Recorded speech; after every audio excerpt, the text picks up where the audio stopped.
morning, Reverend Sean, and thank you so much for joining me on Asking the Hard Questions. What legacy are we leaving our young?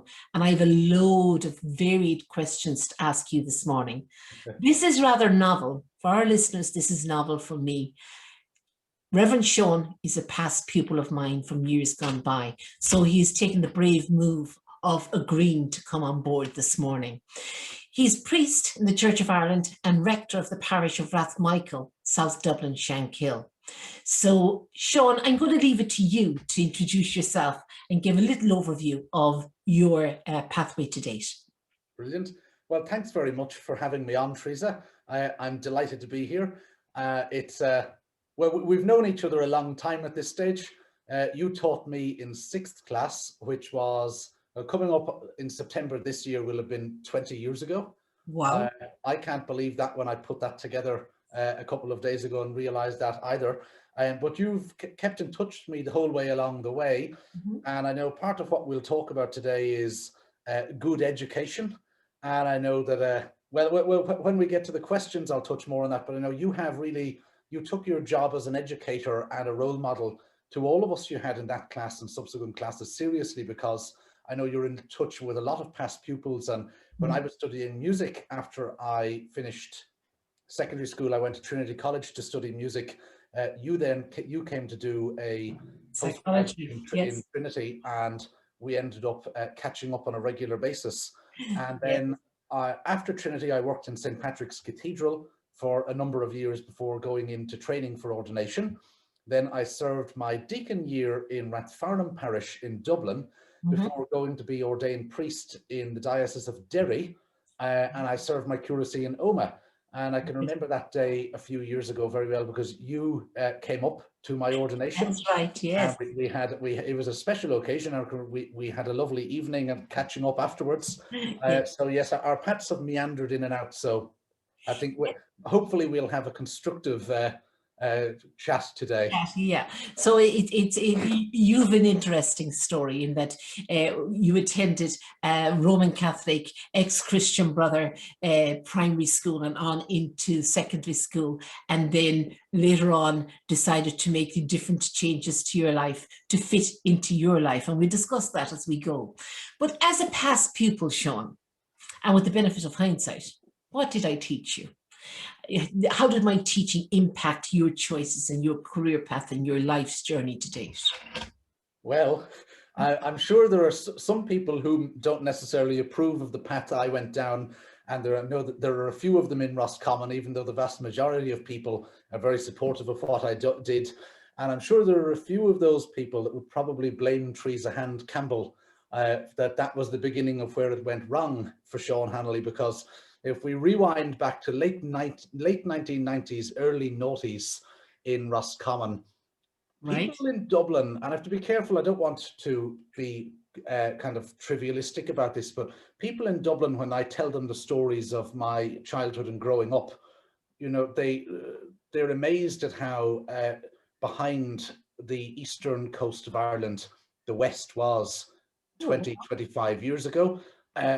In the schools in Roscommon back then, the church, which I think in a good way, very much had a firm hand in our education. Right. I wrote a piece for the book that you put together on the history of the Christian Brothers teaching in Roscommon. Right. I actually in that lamented what had gone wrong in recent years was the loosening of the church's control over teaching. I thought they did an excellent job. But when we look back now, it seems antiquated in a way, because we took things as a given. We were given one story. There was one narrative that we were taught to follow, and anything outside of that narrative, which in some cases not religious, was quite narrow. And yet when you came along as principal of Abbey National School, I think, were we your first class? Yes, absolutely. And I was dual jobbing. I was the class teacher and I was the principal as well. I was on wheels. Go on. And even now, to think of an eight class school having a teaching principal is bizarre. That wouldn't happen nowadays. And yet you came in, and I think you ruffled quite a lot of feathers both within the class, the parents, and wider, because you encouraged us not to just take what we were being taught, that we needed to analyze that for ourselves and think, well, why are we accepting what we're being taught? That we all have minds of our own. You taught us, I think, from a spiritual and Christian way, that we had been created as unique people, as the Bible tells us. And one thing that really struck me was how we engaged with other people. And I remember there was one guy in the class who had a bit of a personality, and as was the case, a nickname developed, and we all called him by that. And eventually you said it one day out loud, but then you stopped and you said, no, I'm not going to call you that. And you gave the example of a girl that you were taught early on in your career who had a nickname that you and everybody else referred to her by. And years later, when she was an adult, she came up to you in a shop someplace and said, Miss Hand, it's me. And you looked at her and she said, remember, and she used the nickname. Yes, Dimples. That was it, Dimples. I can remember. I didn't want to use it, but just in case there's somebody watching, but I can remember you telling us that story, and as a reason that, you know, something like that sticks with people. What we're called, how we're treated lasts. And I think that has had a lasting impact on me in how I engage with other people.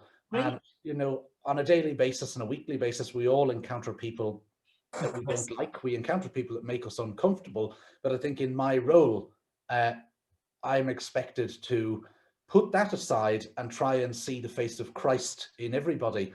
And I think that is made slightly easier, as difficult as it still can be, by the foundation I got in 6th class back in 2001, 2002. Isn't it amazing, the impact? Isn't it amazing the moments that you remember from childhood that you carry with you? Yes. The good and the bad, yeah? The good and the bad, but I remember the critical thinking. And you when we were just chatting before we started recording, you said how we asked in our class during preparation for confirmation, which was a big thing in all of our lives. And I can remember that well. And Pentecost is coming up at the moment. And I can remember the focus on Pentecost that year. And my grounding in the understanding of the Holy Spirit still comes from the confirmation classes that you did with us. Yes. But I think, you know, we did ask about the difference between Catholic and Protestant back then. And what I was talking about in Roscommon in maybe the narrow mindset was, for instance, when I was a child, I genuinely thought that if I was to walk inside the door of St. Coman's Church, the Church of Ireland on Church Street, which later became my parish, that I would have frozen, turned to a statue, or maybe melted or burned. And that wasn't helped by the narrative of a certain age of teacher, more so that I would have experienced when I went to secondary school, who there was one individual who taught us, who we had to take it the way he taught it. That was it. There was no alternative. And he referred to Protestants as heretics. And I think remember my answer? Well, I think we were quite a troublesome class in that RE class in 1st and 2nd year in secondary school, given the way that you had taught us not to just accept things being told to us, do not just dictate down ready-made answers, but think for ourselves and formulate our own opinions and decisions. And knowing a few of the different people from that class, they've gone on to be, in various walks of life, people who don't take things as a given, and have very much created their own pathways and have become good leaders in different walks of life. Very good. Very good. So I did some good along the way. I think so. Okay. So youth is wasted on our young. Do you agree? George Bernard Shaw, youth is the most beautiful thing in this world, and what a pity that it has to be wasted on children. I don't think it's being wasted. I think, no, the short answer to that is youth is not wasted on the young, and I hope it never is. However, what the youth do, what they understand, so we have this kind of mirage and this veil that's there, where we think that the young people of today think for themselves, that they form their own opinions, they're analytical, critical thinking beings, but in most cases they all follow the same narrative. I don't want to be insulting to young people, but very often we find that they're carbon copies of one another. They're always looking to, as has always been the case with young people and as part of their nature, imitate and mimic one another. And whoever is the popular one, we look up to those. And I have to say, the young people that inspire me the most are the ones who probably when I was young myself, I'd have regarded as freaks. Yeah. They stand out. They're not interested in what other people think of them. They have their own opinions, and they're the people that we, society, would refer to as difficult people. And very often what we find those people have in common is that they read more than they read books more Yes. than they read Wikipedia, or they take opinions from social media. And they have somehow, they've fallen through the net that society has become of this expected that we just follow the trend, and they've become critical thinkers. But I think we'll touch on it later on, but ultimately they're becoming a persecuted minority. Absolutely. I was about to say it. They're becoming few and far between, aren't they? All at the hand of the screen. Yep. And social media. We'll come to that. We'll come to that. That's an interesting thing. And I suppose George Bernard Shaw, in his latter years and looking back, was probably decrying lots of youths in making that comment. And would that I had the youth had the wisdom of years with them as well. They would have used their youth well. Well, we see that as a common trend amongst authors and poets in particular. And the other one I immediately think of is Johann Wolfgang von Goethe, right? Who in his early years, of course, was this robust liberal thinker, and as the years go by becomes more and more conservative, not conservative in the way we think of it nowadays. And this is again why we come back to being critical analytical thinkers and reading. Conservative and liberal mean liberal is somebody whose mind is open to opinions different to their own. Conservative is somebody whose mind is closed to ideas other than their own. And ironically, liberals nowadays, self-proclaimed liberals, are actually conservatives and vice versa. Right. So there are fewer real liberals about, you would say? In the definition of the word, yes. Yes. And what do you think is holding Catholic priests back? It's a difficult one to be in these days. It's the same as what's holding Church of Ireland priests and clergy in other churches back. It's a fear of not being liked. And one thing that I learned from you and going on was that part of being a critical and analytical thinker is not being reckless and that you don't care what people think about you, but that you, at the end of the day, you're confident in your own self, in your own worth, in the image of God, made in the image of God, that you're not looking to other people for affirmation of who you are. I think it really became real for me during COVID and during and watching the church's response to restrictions, etc. And I kept shouting, Holy Spirit, courage, where is courage gone? You resonate with that? Yeah. And I think when we feel the Holy Spirit working in us and telling us that something is right, even though to the rest of the community we're in, it may be wrong. If the Holy Spirit gives us that conviction that something is right, then it is worth fighting for. It's worth causing upset for, because if we genuinely, in the presence of God, know that we are right, God will he'll soften the hearts of the people in opposition to us, and his will be done. It's hard. One of the things in the world today is this: people trying to have control over every aspect of their own lives, or control is a big thing, and we've seen it in COVID. We've seen the level of ultimate control that the government has over our individual lives and everything else. But everybody is obsessed with control.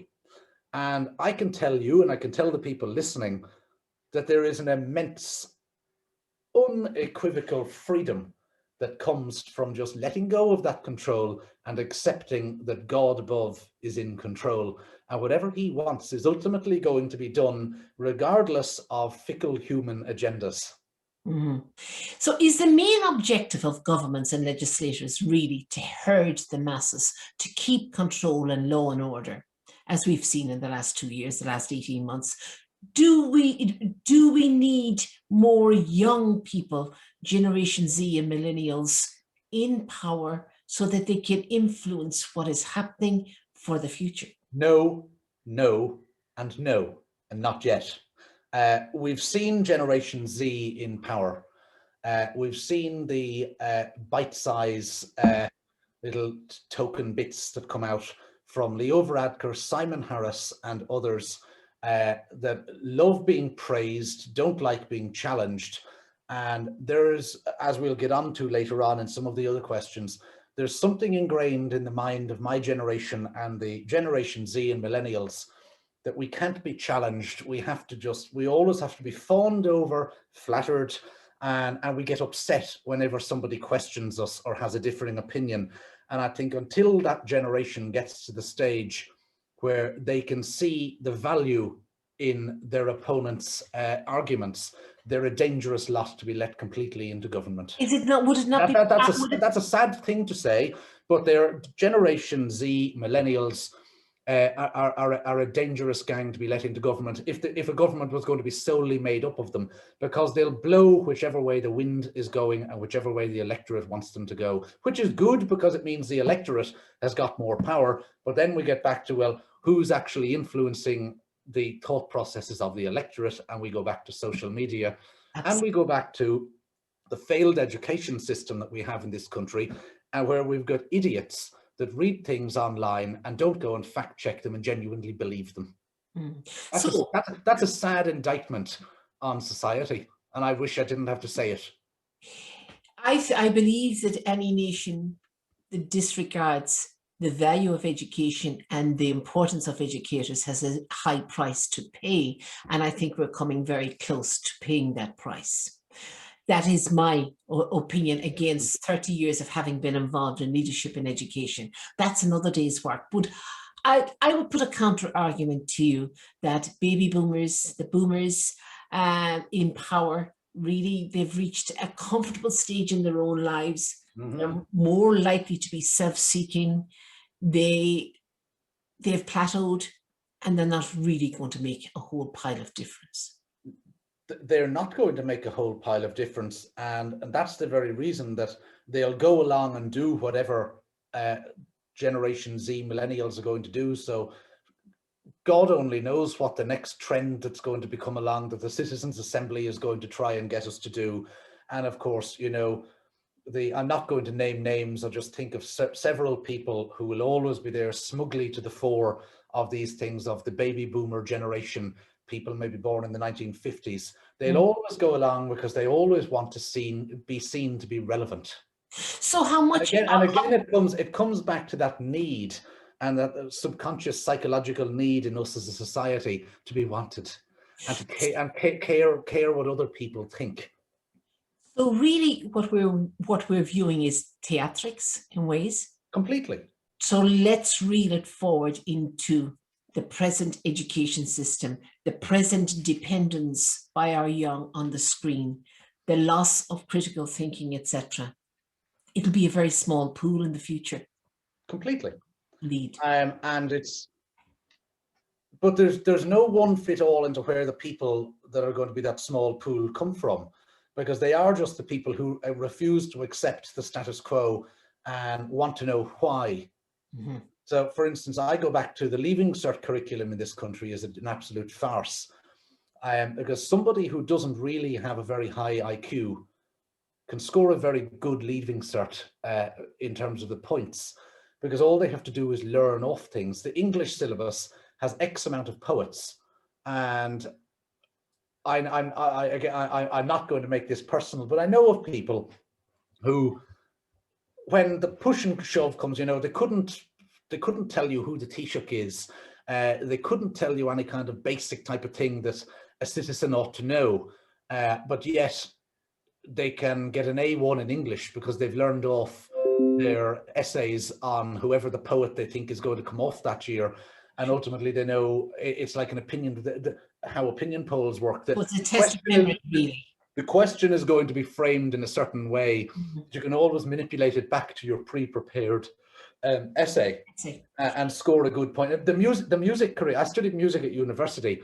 There were people from the UK who did A-level music, and I also knew people from France who did the baccalaureate in English, and they were already at second year undergraduate level music compared to the people who did the 1998 music curriculum, which again is 3 courses. You learn off your essays and fit them into the answers asked on the day, but it's you know, getting anything less than a B2 and you've done a really bad job in Leaving Cert music. And has it modernized since you were? No, it's the same curriculum since 1998. I've taught it. I've given grinds on it. I'm guilty of giving pre-prepared essays to people to go and learn, because at the end of the day, that's what the Department of Education and the people who are designing this are expecting from us. But the people who I have taught privately, I've made them think critically about music, and obviously critical music thinking is completely separate. But some of the things that I have learnt in terms of, one of the courses that I hated in Trinity in first and second year was called music analysis. Right. And yet, like you, Teresa, the man who taught us that was a man called Michael Taylor. And I really, really hated that at the time. But I look back, and the way he made us listen to recordings, he made us analyze scores and absolutely lambast, like music critics, the recording about how it was different to the score and the intentions of the composer. And it was ultimately the interpretation of the performer. Whereas if they were being really, really careful about it, it would be what was written by the composer. And the way that we analyze and that we critically think across arts and culture can be so easily transmitted back into wider society, Yes. the economy. Look at some of our great economists. I mean, David McWilliams, during the Celtic Tiger boom, kept telling us, lads, this is going to end, the bubble is going to burst. And he was laughed and sneered at. Yes, yes. And that's the price that that critical thinkers that are being honest to the facts have to deal with. They're going to be laughed at, they're going to be pilloried, and they're going to be sneered at. Sure, sure. Well, talking about curriculum for Leaving Cert, we've had the question last week in relation to the English curriculum for Junior Cert and Leaving Cert, and the questionable material that's on that. So that's another day's work. It's really, we're at a bit of a crossroads, and I do think coming out post-COVID, that point system probably will change. We cannot return to the status quo in preparing our young for the world they're going into, because it's a different type of world, and the jobs they will work at and the several jobs they'll work at across their career span, this system is not preparing them properly for it. No, it's not. Yeah. Because they're going to go along, they put their head down, they do what they're told in whatever line of work they're working in, but they're not the creative generation that we need of creative thinkers to lead this country in a real meaningful way into the future. And there are creative people that like that, what I'm talking about, in government. They are there, but again, they're being choked and stifled by the party whip system. Sure. So really bringing it back into our young, are our young simply more highly in tune with who they are than previous generations, or is the opposite true, really? They're complete. I mean, not in a negative way. They're completely lost. I'm not saying they're a lost generation in the same way we talk about lost souls, but they're rudderless. They're rudderless. They're not sure, mainly because the way that history is being taught, and history is being constantly rewritten to fit in with modern agendas, because and the bits of history that we don't like, we're going to get rid of. Getting rid of history and ignoring the facts of the worst things that happened are setting us up for serious failure and repetitions of that in the future. Everything that's going to happen in the future, we can already learn the lessons from by looking to history. But do we learn the lessons of history? No, we don't. And again, it's being taught in a way, and again, I come back to some of the people who influenced me in Leaving Cert history.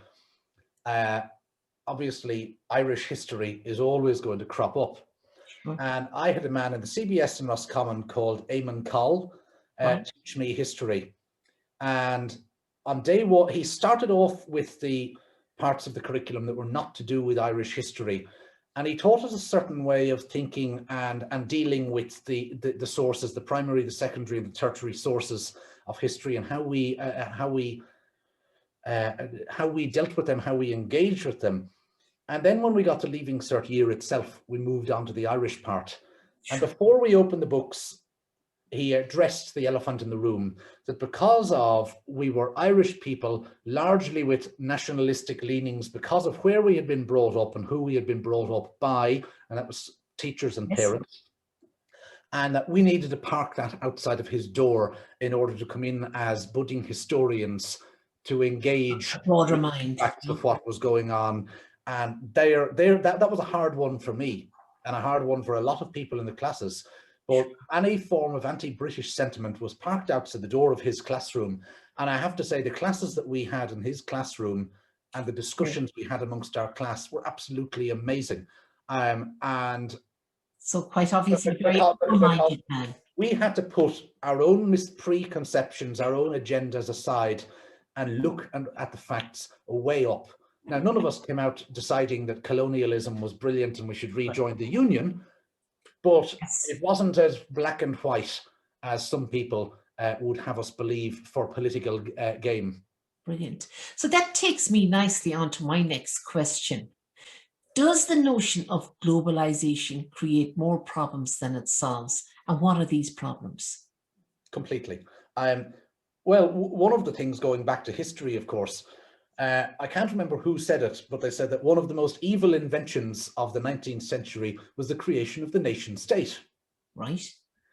Nationalism really wasn't a thing, and I'm not talking about Irish nationalism. I'm talking about nationalism as in that wasn't really a thing outside of France before the 1860s, and certainly maybe the 1840s. Right. Green didn't really exist, for instance, as a colour that was associated with Ireland on a flag before the 1840s. Right. The traditional colour associated with Ireland and St. Patrick was actually a light shade of blue. And all of this stuff in post-Enlightenment Europe, nationalism grew, nation states started getting created. So for instance, of course, in 1870, a whole load of different unique states came together as a union to form what we now know as Germany. Similarly, in 1870 or thereabouts, a whole load of separate, unique individual states came together to form what we now know as Italy. Right. At that time, Ireland is part, of course, of the United Kingdom, but come 1922, this state of Ireland that we now live in was created, not based on any historical precedent, because, of course, before British conquest and all of that, one state Ireland didn't exist. Ireland was a whole load of different regions, different kingdoms, run by different people who, at the end of the day, maybe were under the authority or governance of a high king, but we were ultimately a union of kingdoms. That's where, and so Ireland was created out of the 19th century idea of the nation state. Right. Somewhere in the 20th century, after these nation states started manning up against one another in a peeing against the wall to see who could go higher and longer, France and Germany, finally, we culminate with the Second World War. Nobody has an appetite for anything like that again. And the European Union gets created, which is ultimately a following on of what had happened in the 19th century of these states. We're now creating one large state of Europe. We're also seeing China, the massive entity it is. There's the United States in America, which of course was a nationalism that appeared 100 years previous, even before the French Revolution. But we can't get it out of our heads. And we don't have people in government that can think that there possibly is another way other than constantly creating greater and bigger unions of states. So that's not going to change, and I don't think it should change. What we have works, but we should always be thinking of what else could work, rather than just saying, oh, well, look, it's better the devil you know than the devil you don't know, and hiding away in, well, this is what we're used to and it's better than change. So what do we lose through membership of the EU in terms of our own nationalism and our own sense of identity? What do we lose on a more global sense in this whole notion of one world government, one world, this notion of globalization? I think we lose, ultimately, the individual loses a sense of themselves. So I'm a confident person that cares what people think of me, but I'm not governed and guided by other people's opinions of me. And part of that is because I am very, very lucky and privileged to know my ancestry going back a long, long time. My family have lived at a place called Kent's Park in County Roscommon since 1641, and the sense of belonging to that. Ultimately, just talk about the Irish, we're a people who have a unique relationship across Europe with the land. Yes. And in the last 2 generations, with people moving all, which is a good thing and a natural thing, people have lost their identity of who they are in terms of it's a subconscious thing that we can't really put into words. And ultimately, my identity now, I realize the land thing and belonging to a particular area isn't so much important, because my identity is in Christ. God created me. I'm made in the image of God. I'm fearfully and wonderfully made, and he is happy with his creation. And I think, okay, well, if I am made like that in God, why should I be going in having absolutely tormenting myself in my mind because that person doesn't like me and I should change to make them like me more? I am who I am. My life circumstances have molded my personality and my character. And I think we're in a sense, because people who are so obsessed with what other people think, look what she's wearing, I need to get that. Yes. Or this, that, and the other, I'm not good enough to be friends with you, or you're not good, more dangerously, you're not good enough to be friends with us. The perceptions, yeah. All of those conceptions, misconceptions, and preconceptions that we have are actually the things that separate us and make us all uncertain, give us this sense of loss inside, whereas in actual fact, we're called to be people who are completely happy and content within ourselves, within our next circle of community and within society. But if people are not content within themselves, how can a community be content within itself? Go greater than that. How can a society be content within itself and go next? How can we be content in our relationship with our neighbours next door? How can we be content in our relationship with the rest of the European Union, with the United States of America, and so on and so on and so on? But has to start from within. It comes back to the individual. The danger of globalization, perhaps to sum it up, is that it's not about the individual, it's about the group. But the group means that we're a group of like-minded individuals. So there's a lot of we might be like-minded, but at the end of the day, we're all completely unique. And I think the great lie and the great steal that has happened in the last 40 years in Ireland and the world is that people have lost the sense that they are unique, that they're fearfully and wonderfully made, and that they need nobody but themselves for their self-worth. Getting back to education, that needs to be, and I think one of the things that was wonderful with you teaching us. Yes. I mean, you probably remember the individuals in that class, and there was a tricky individual who was quite violent. There were individuals who were extremely smart, and I wasn't one of those, but there were other individuals who were extremely academically weak. And you valued, and I think everybody in that class would agree, that you valued each of us and our uniqueness.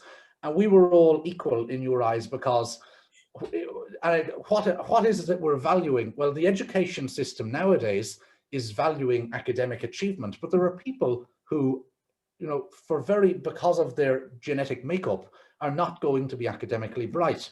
How do we value those? How do we value the difficult people, the tricky people? How do we value the violent people? Because although the answer might be to send them off to a different school, put them away somewhere, actually, we need to value those people, because as human beings, they have a unique human value that is equal to everybody else's. And what is wrong with the education system is that it's looking for, like everything else in society, they're looking for statistics to publish at the end of the month, the end of the term, the end of the year, rather than asking, how is this human soul being formed, shaped, and molded in this school, in this class, by this teacher, and by their peers?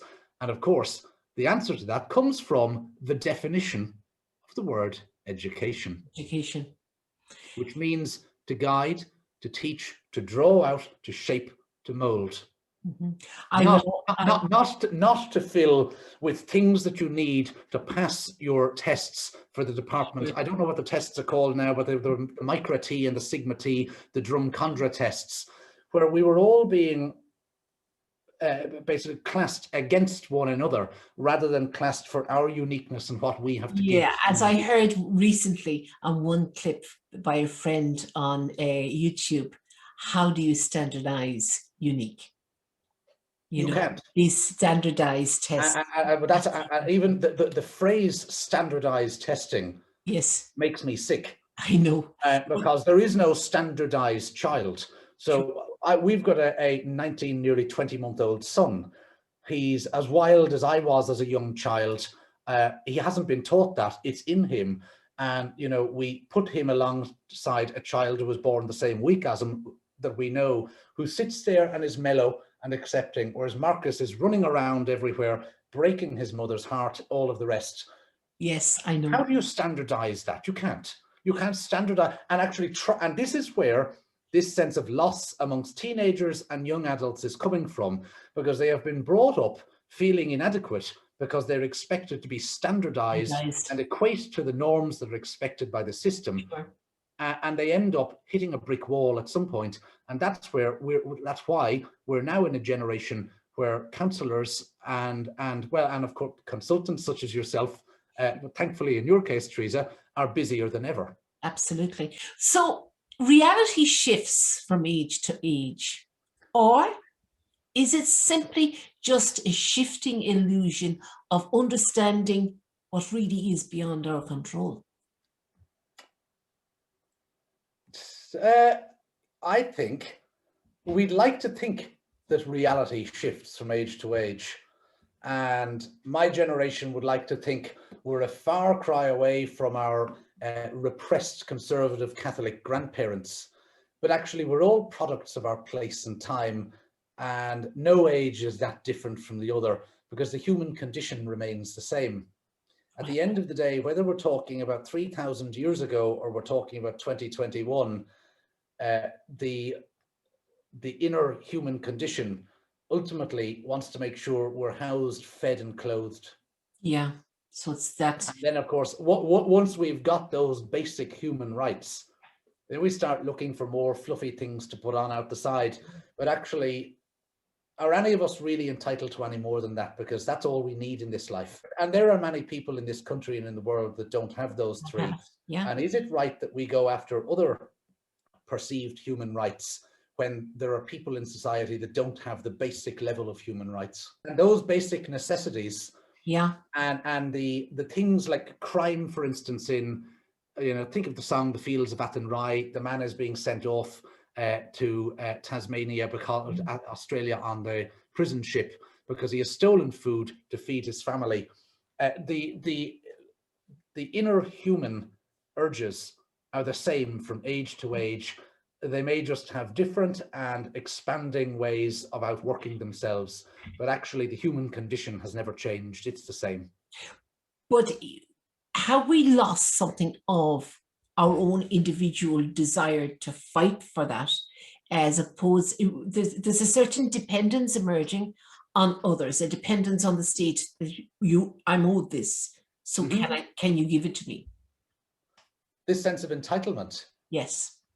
Well, I'd be on the old-fashioned conservative wing, is that you're not entitled to anything. Why are you entitled to it? You're entitled to be fed, you're entitled to be housed, you're entitled to be clothed, and you're entitled to basic education. But you must have a role in that yourself. You must have a role in it. If you're being given, you know, if you're getting that, you've got all the means you've got to make it. But of course, it's not that simple, because we're living in a world of immense and growing inequality. Sure. Where the difference between rich and poor on a daily basis and an hourly basis and probably on a minute basis is becoming greater all of the time. And that's not to do with COVID. That is not to do with the crash 10 years ago. That is something that has been going on probably since the time of the Industrial Revolution. Sure. But all of the while, of course, the basic level of of standard of living has increased for the most marginalized in society. Sure. But with that, the levels of luxury of the other end are also increasing. I don't think that it's all comparable. I don't think we're ever at a stage before in the history of the world that we had so many individual billionaires. Mm-hmm.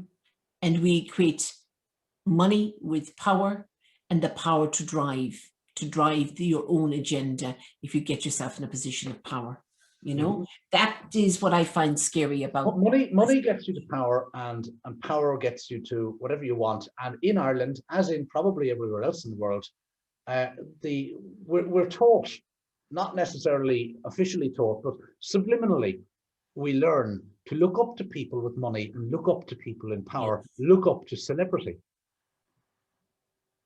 And that they are, but again, coming back to the basic individual uniqueness of human beings, those people are no better or no less than any other human being. And it's all good and well to say that, and for us to say the person who's wealthier than me and more powerful than me is no better than me. The dangerous part for society, and that's world society, is when those people who are wealthier and more powerful believe in themselves that they are better than somebody else, because then human worth has gone out the window. And that's where we're at, I believe. I do think we're at that.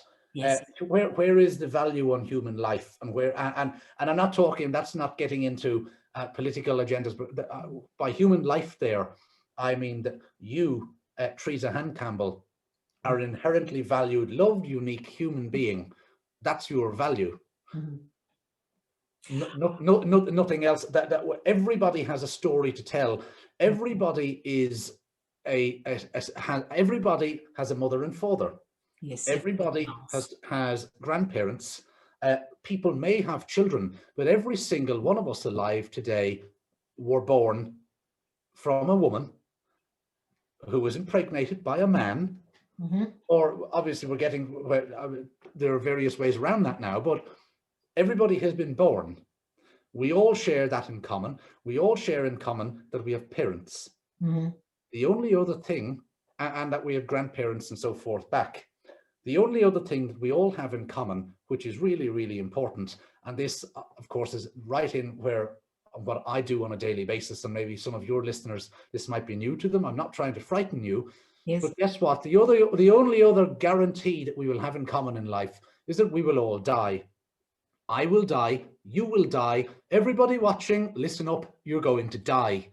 The death rate in human beings is 100%. But it's the area that's not bleak. That's not bleak. I'm not being bleak. That is a fact of life. We give little thought to it, though. We give regardless of how powerful, regardless of how rich or powerful you become in life, you're still going to die. And if you get very ill, your money won't buy you the cure. Nope. So yeah, it fascinates me how some people feel that they have a lease on life and that they don't really think of the end. They don't in any way give time. People would say to me that talking about death and that we're going to die is really pessimistic. Morbid. But actually, the most morbid, pessimistic, rotten thing I can think of in the world is somebody who tries to put off dying and won't acknowledge that they're going to die. Is that not the most pathetic type of thing? That is the most pathetic type of human in the entire world is not the starving child in Africa. The most pathetic human condition is the person who hasn't acknowledged that they're going to die and wants to avoid that truth. Absolutely. Because they're not living, they're living in fear without realizing it. Well, a life well lived, I think there's no fear of the dying then. You know, exactly. If you live your life well. But the value on human life that you spoke about, I would see across my lifespan, particularly in the last 35 years. 35 years ago, I experienced a tragedy in my life where there was absolute, utter shocked silence. Mm-hmm. And should the same thing unfold today, I don't think the same shocked silence would be in evidence. I think we have lost something of our humanity in those 3 decades.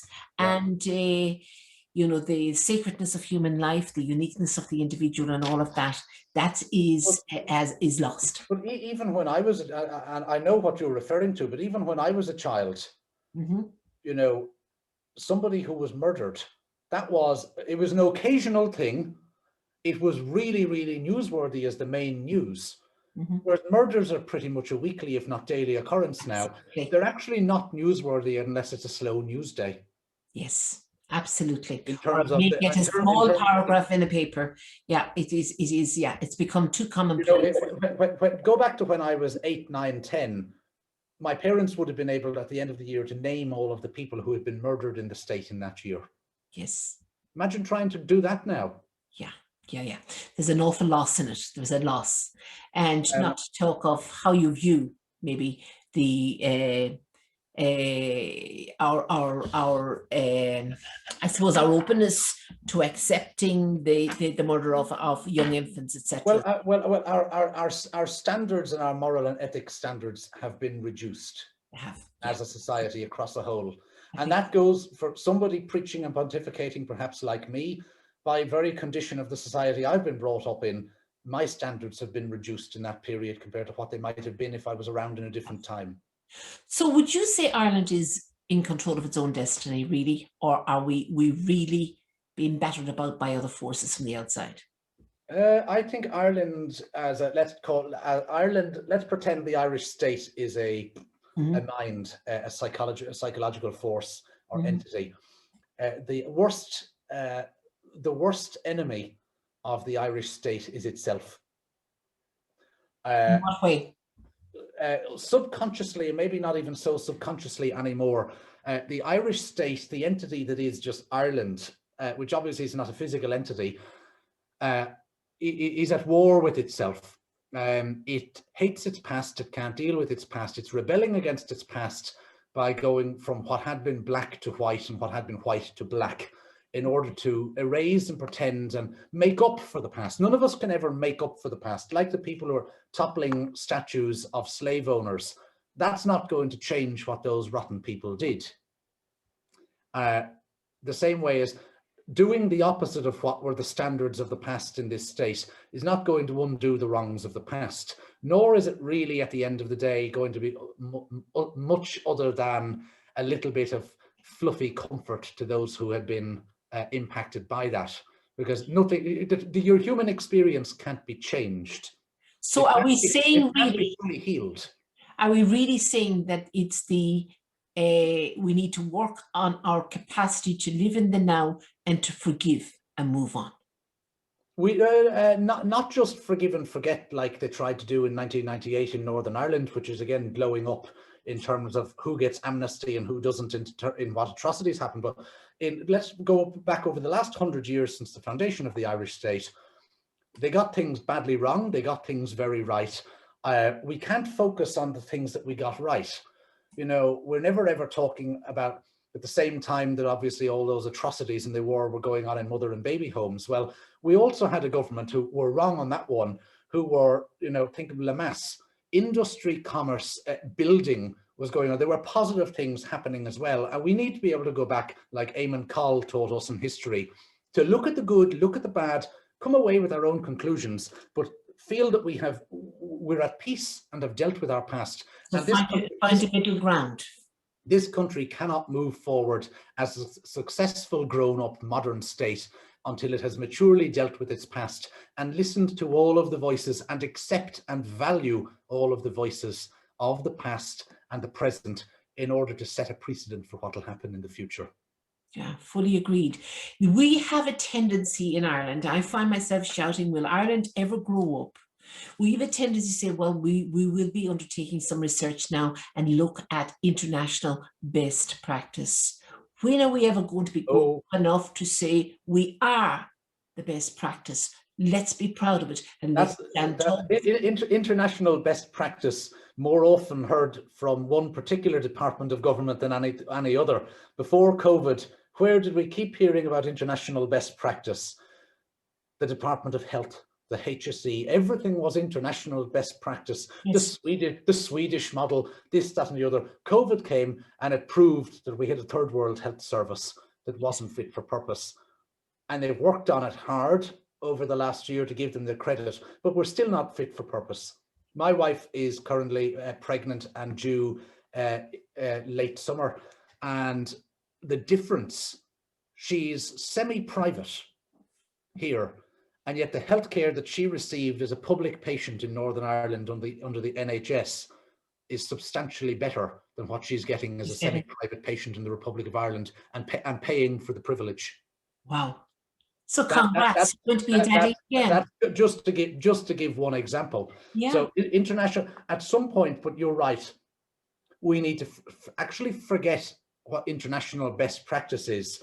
Look at our own people and say, what is the very best we can do for them, and decide that that is Irish best practice and international best practice. And what we've got currently, and what we've always had from 1922 onwards, particularly when it comes to health and education, is not best practice for Ireland or on an international level. Right, so we need to look at it with our own, through our own lens. What's for Ireland? We need to up our game. We need to stop creating administrators and middle management roles. Put our administrators and middle management in the Department of Education, where we need people who are educators. We need people who didn't get into education because they thought it'll be a soft job with lovely holidays, don't really have a flair for it. We need people going into education who have a vocation for it. In the same way I have gone into the church because I was called by God. It's a vocation. The best teachers that I have experienced are teachers who describe their job as a vocation. They're happy to be. The best doctors are doctors who are there out of a sense of vocation, rather than, well, I'm smart enough to do medicine and I'm going to make a fortune. Sure. And there's too many of those around. Yeah, absolutely, fully agreed. So what is the true meaning of education, and are world systems missing the point, either by accident or by design? Where does this leave our young in navigating life's challenges and in controlling their own destiny? So the true meaning of education, have we strayed from it? Well, funnily enough, the beginning of the answer is behind you on your THC consult. Yes. Total human capital. The true meaning of education is to value the total human capital in each and every individual, to value their uniqueness, value what makes them different rather than trying to make them the same. And then as a teacher, as an educator, working with them as individuals as well as a class, to encourage them, bring them on, draw them out on what makes them unique and brilliant. So it's the holistic education. It's completely holistic. It's not just about teaching Irish, English and maths anymore. It should never have been that. Unfortunately, it was. But it's not that now. It is about ultimately setting a person up with the confidence in themselves that's going to make them an enabler, a doer, and a trendsetter in their own right across life. Now, I mean, the modern day workplace, the modern day CEO would decry the fact that youngsters coming into the workplace no longer have the human skills. They don't have what they call the soft skills. And there's a real move towards doing something about it to fill the vacuum. Where do you think this loss is occurring? And why is it occurring? I think it's occurring because of the need to agree. That we're afraid to differ, we're afraid to have opposing opinions. You know, back in the day, in government, in the church, everywhere else, people who had opposing opinions and fought one another bitterly in the Dáil chamber or within the power structures of the church could go outside of that room, shake hands and go off and have a drink together, play a game of football or rugby together, whatever else, because they realized that they had different views, but they respected the view of the other, and they all worked to bring both of theirs together to create the best thing for the people that it's going to impact, not just to get their view across. And that's what we've lost in this country. We've got the people who shout the loudest are going to be heard, they're going to be answered, and we're going to shun away and throw a carpet over the people who didn't like that because they don't fit into our narrative now. Yeah, and I suppose at the hands of the screen and screen dependence and the loss of the beauty of reading, youngsters are they're falling foul to this herd mentality, one size fits all, and this stereotyping. and that they have to fit into that. They're Yes. never going to find true value trying to fit into the standards of others.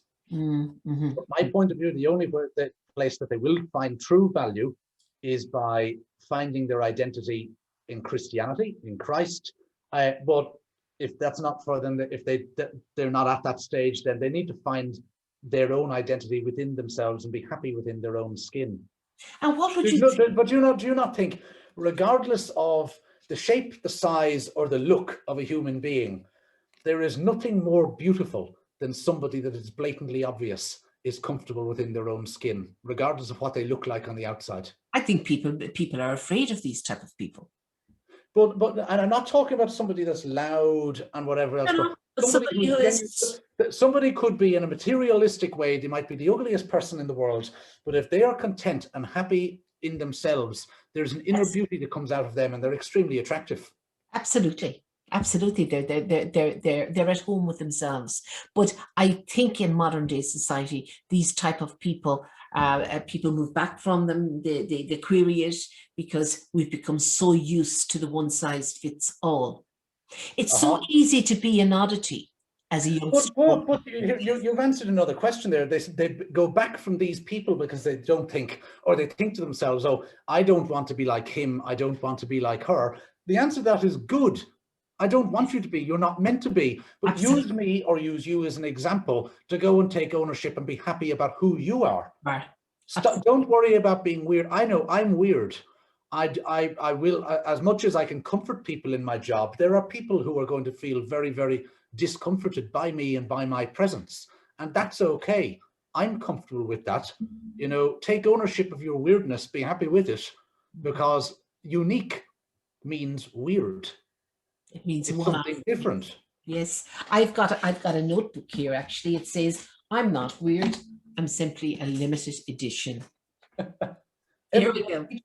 Each and every one of us is a limited edition. We take full ownership of that, take full pride in that. Then we come together collectively as a group to ultimately better our communities and better society, because we're not looking over our shoulders to see where the dagger is coming from or who's out to get me, because if we're all in that stage of self-contentment. Sure. So is it outside our nature as human beings to be truly happy with our lot? No, not if we look in the right places. So, or sorry, if we look in the right place. The search seems to go on and on for some people. Stop looking outwards, start looking inwards. Inwards. The problem is, and again, with social media and everything else, we're connected across the world in ways we've never been connected in the history of the world before.